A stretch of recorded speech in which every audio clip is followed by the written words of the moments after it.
Hello, सुप्रभात बच्चों। कैसे हैं आप सब? स्वागत है आपका आपके अपने channel learn Hindi easy way with me पर। तो आज हम लोग ठेस कहानी का पार्ट 3 पढ़ेंगे। इससे पहले हम लोग पढ़ा था कि सिरचन को बुलाया गया था, सिरचन आया था और उसने डेढ़ हाथ की बुनाई ही देखकर लोग समझ गए थे कि बहुत ही अच्छा बनने वाला है। ठीक, अब उससे आगे की बात करते हैं। दूसरे दिन चिक की पहली पाती में 7 तारे जगमगा उठे, 7 रंग के। अब क्वेश्चन पूछेगा दूसरे दिन जो सिरचन ने चिक बनाई थी उसमें कितने तारे लगाए थे? तो 7 तारे और किस रंग के? 7 रंग के, सत भैया तारे। सिरचन जब काम में मग्न रहता तो उसकी जीभ जरा बाहर निकल आती है। क्वेश्चन ये भी पूछ सकता है कि सिरचन जब काम में मग्न रहता था तो उसकी जीभ अंदर थी, बाहर थी, तो उसकी जीभ थोड़ा बाहर निकल आती है। अपने काम में मग्न सिरचन को खाने पीने की भी सुधि नहीं रहती। चिक में सुतली के फंदे डालकर उसने पास खड़े सूप पर निगाह डाली। सूप में क्या था? चिवड़ा और गुड़ का एक सूखा ढेला। मैंने लक्ष्य किया सिरचन की नाक के पास 2 रेखाएं उभर आईं। दौड़कर माँ के पास गया और सिरचन को कलेवा किसने दिया है ये पूछा। कलेवा मतलब सुबह का नाश्ता। और सुबह के नाश्ते में सिरचन को क्या दिया गया था? चूड़ा और गुड़ का ढेला, सूखा ढेला। सिर्फ चूड़ा और गुड़ किसने दिया था? माँ रसोई के अंदर क्या कर रही थी? माँ रसोई के अंदर पकवान आदि बनाने में व्यस्त थी। बोली, मैं अकेले कहाँ कहाँ देखूं? अरे मछली, सिरचन को बूंदिया क्यों नहीं दे आती?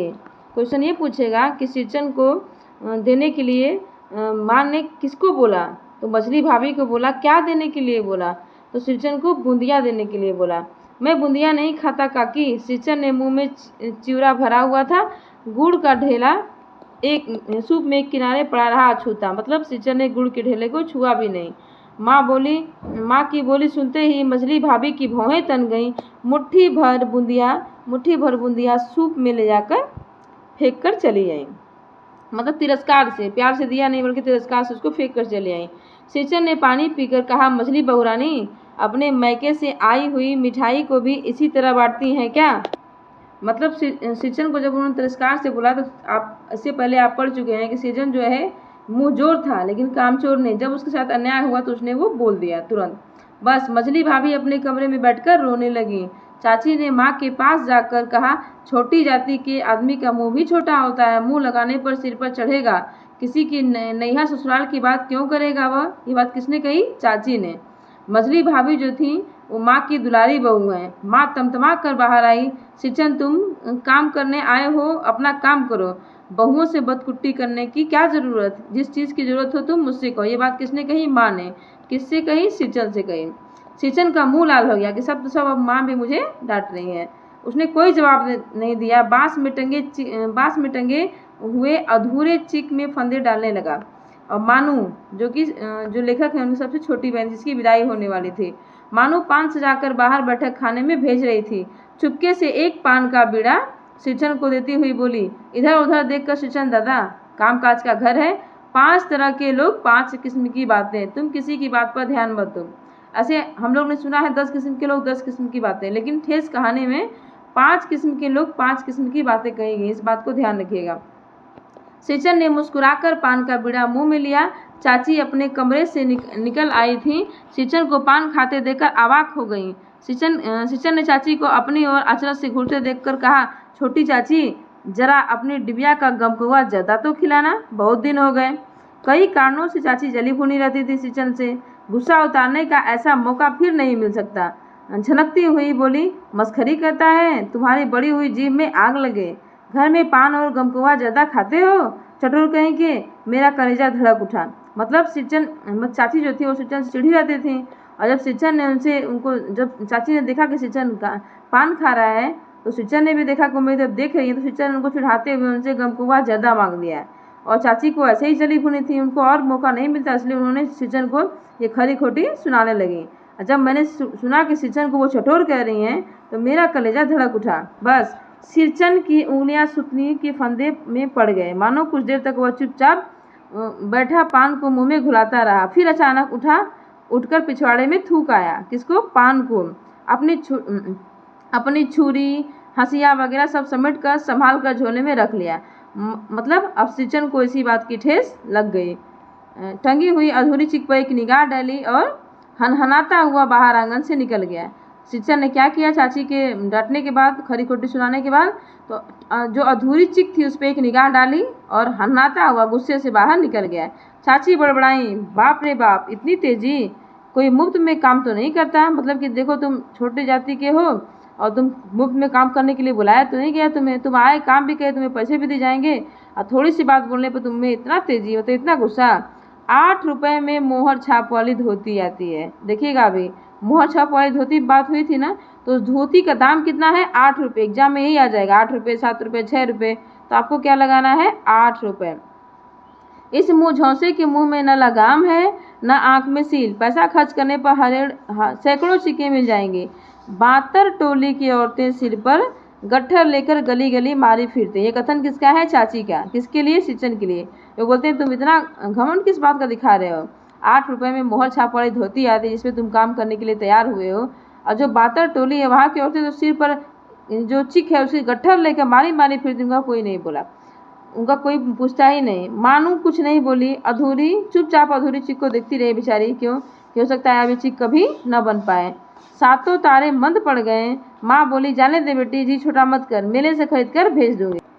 मानू को याद आई विवाह में शिक्षण के हाथ की शीतल पाती दी थी माँ ने। ससुराल वालों ने न जाने कितनी बार खोलकर दिखाया था पटना और कलकत्ता के मेहमानों को। वह उठकर बड़ी भाभी के कमरे में चली गई। मानू जिसकी विदाई होने वाली थी उसी के लिए चिक बन गई थी, तो उसको याद आया कि शिक्षण के हाथ की जब शादी में शीतल पाटी माँ ने दी थी तो ससुराल वालों ने कितनी बार दिखाया था, किसको, पटना और कलकत्ता के मेहमानों को। इस बात का ध्यान दीजिएगा, ये ठेस कहानी है। इसमें किन किन शहरों की बात आई है, तो पटना और कलकत्ता, और यहीं के लोगों को ससुराल वालों ने दिखाया था। अब वो मानू बेचारी दुख के मारे उठी और बड़ी भाभी के कमरे में चली गई। मैं शिक्षण को मनाने गया, देखा एक फटी हुई शीतल पाटी लेकर कुछ सोच रहा है। मुझे देखते ही बोला, बबुआ जी अब नहीं, कान पकड़ता हूँ अब नहीं। मतलब जैसे लेखक को देखा शिक्षण ने, वो जान गया कि मुझे बुलाए आए हैं, मनाने आए हैं। वही बोला कि अब मैं नहीं जाऊँगी, मतलब मेरे दिल को ठेस पहुँची। ठेस मतलब होता है दुख, मुझे बहुत दुख लगा है, अब मैं वहाँ नहीं जाऊँगा। मोहर छाप वाली धोती लेकर क्या करूँगा।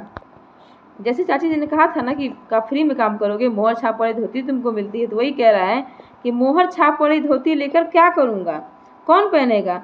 ससुरी खुद मरी, बेटे बेटियों को भी ले गई अपने साथ। किसको बोल रहा है वो, अपनी पत्नी को, कि वो तो मर गई और उसके साथ बेटे बेटी भी चले गए। तो वही कह रहे हैं कि बबुआ जी मेरी घरवाली जिंदा रहती तो क्या मेरी ऐसी दुर्दशा भुगती, मैं जैसे दुर्दशा भुगता, मतलब वो रहती तो मुझे चटोर लोग क्यों कहते हैं। वो खुद ही खाना पीना अच्छा अच्छा बनाती, मैं खाता, दुनिया की बात सुनने की ज़रूरत ही नहीं थी। यह भी ले गई अपने साथ बबुआ जी, मेरी घरवाली जिंदा रहती तो ऐसी दुर्दशा नहीं होती। ठीक है, यह शीतल पाटी, इस शीतल पाटी को छू कर कहता हूँ अब यह काम नहीं करूँगा। मतलब इस शीतल पाटी जिसको हाथ में लेकर वो बैठा हुआ था, वो शीतल पाटी किसकी थी, उसकी पत्नी की बनाई हुई, जिसकी कसम खा के वो बोलता है कि ठीक है बबुआ जी, अब मैं इसको छू कर कसम खा के कह रहा हूँ कि आज के बाद मैं इस काम को नहीं करूँगा। गांव भर में एक तुम्हारी ही हवेली थी जहाँ मेरी कदर होती थी, अब क्या। मैं चुपचाप लौट आया, समझ गया कलाकार के दिल में ठेस लगी है, वह नहीं आ सकता है। देखिए, जब किसी से आप आशा करते हैं कि वो आपका आदर सत्कार करेगा और वही आपको दुत्कार करता है, तो इस बात की ठेस आपको गहरी लगती है। ठेस मतलब दुख, मतलब वही शिक्षण को लग गई थी, अब वह नहीं आ सकता था। बड़ी भाभी अधूरी चिक में रंगीन छीट की झालर लगाने लगी। यह भी बेजान नहीं दिखाई पड़ती, क्यों मानो। और मानो से वो पूछ रही है, कौन, बड़ी भाभी क्या बोल रही है कि देखिए मानो, मैं भी लगा रही हूँ इसमें रंगीन चिक की झालर, ये भी खराब तो नहीं लग रहा है, अच्छा लग रहा है। मानो बेचारी कुछ नहीं बोली, किंतु मैं चुप नहीं रह सका, चाची और मछली भाभी की नज़र न लग जाए इसमें भी। मतलब मुझे गुस्सा आया और मैंने यही कह दिया कि चाची और बड़ी मछली भाभी ने भगाया है तो कहीं इस पर भी उनकी नज़र न लग जाए। फिर क्या हुआ, मानू को पहुंचाने में, मानू ससुराल पहुंचाने में ही जा रहा था, कौन, लेखक। स्टेशन पर सामान मिलाते समय देखा मानू बड़े जतन से अधूरी चिक को मोड़कर लिए जा रही थी अपने हाथ में।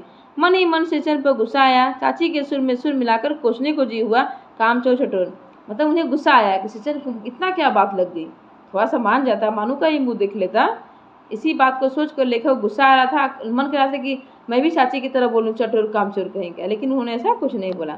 गाड़ी आई, सामान चढ़ाकर मैं दरवाज़ा बंद कर रहा था कि प्लेटफॉर्म पर दौड़ते हुए शिक्षण पर नज़र पड़ी। बबुआ जी, जैसे ही इन्होंने सारा सामान गाड़ी में चढ़ाया और क्या बोलते हैं, दरवाज़ा बंद करने वाला था, लेकिन तभी शिक्षण की आवाज़ सुनाई दी, क्या, कि बबुआ जी वह दरवाजे के पास आकर बुलाता है। आज के लिए इतना ही, इसके आगे अगले वीडियो में। धन्यवाद। जैसे ही मैंने खिड़की से बाहर गर्दन निकाल कर झाँका, तब सिरचन ने पीठ पर लदे हुए बोझ को उतारकर मेरी ओर देखा और दौड़ता आया और बोला, दरवाज़ा खोलिए, मानू दीदी कहाँ हैं, एक बार देखूं। ऐसा कौन बोला? सिरचन। मैंने दरवाज़ा खोल दिया। सिरचन दादा, मानू इतना ही बोल सकी। खिड़की के पास खड़े होकर सिरचन ने हकलाते हुए कहा, मेरी ओर से सब चीज़ है दीदी, शीतल पाटी, चीक और एक जोड़ी आसनी कूस की। गाड़ी चल दी। मानू मोहर छपड़े धोती का दाम निकाल कर देने लगी। सिरचन ने जीभ को दांत से काटकर दोनों हाथ जोड़ दिए। मानू फूट फूट कर रो रही थी। मैं बंडल को खोल कर देखने लगा। ऐसी कारीगरी, ऐसी बारीकी, रंगीन सुतलियों के फंदों का ऐसा काम पहली बार देख रहा था। मतलब सिरचन तो गुस्से से वहाँ से चला आया था। फिर बाद में उसने सारा सामान, चीक, पाटनी, शीतल पट्टी, आसनी, सब कुछ ले जाकर मानू जब स्टेशन पे जा रही थी, जब लेकर उसको पहुँचाने जा रहे थे, सब कुछ वहीं पे पहुँचा दिया। और मानू जब मोहर छापड़ धोती, मतलब 8 रुपये, मोहर छापड़ धोती का दाम कितना था? 8 रुपये। वो निकाल कर देने लगे तो सिरचन ने दोनों कान पकड़कर जीभ को अपने दांत से काटा, मतलब मना कर दिया कि मैं नहीं लूँगा, ले नहीं सकता। और इससे मानू फुट फुट कर रो रही थी, इसलिए उसको मतलब एक लगाव सा उसको था सिरचन से। और फिर मानो वो चला गया सिरचन अपने यहाँ, और ये लोग ट्रेन में बैठ के जाने लगे। गाड़ी आगे बढ़ दी।